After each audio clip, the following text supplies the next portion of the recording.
নামের কথা আছে। আমরা যদি আল্লাহর সাথে সাথে রাসূলের নামও যুক্ত করি তাহলে রাসূলকে আল্লাহর পর্যায়ে নিয়ে যাওয়া হয়, যেটার নাম হলো শিরক। আর আমরা আজকেই আলোচনা করলাম যে মানুষের ঈমানকে সবচাইতে দ্রুত ধ্বংস করে দেয় যে বিষয়টির নাম হলো শিরক।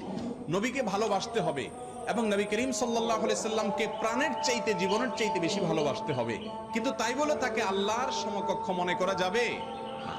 এক ব্যক্তি রাসূল করিম সাল্লাল্লাহু আলাইহি সাল্লামের সময় কথা বলতে গিয়ে এমন ভাবে বলেছেন, আল্লাহ এবং তার রাসূল কথাটাকে এমন ভাবে বলেছেন মনে হচ্ছে আল্লাহ এবং রাসূল দুই সত্তা মিলে প্রায় এক বা সমপর্যায়ের।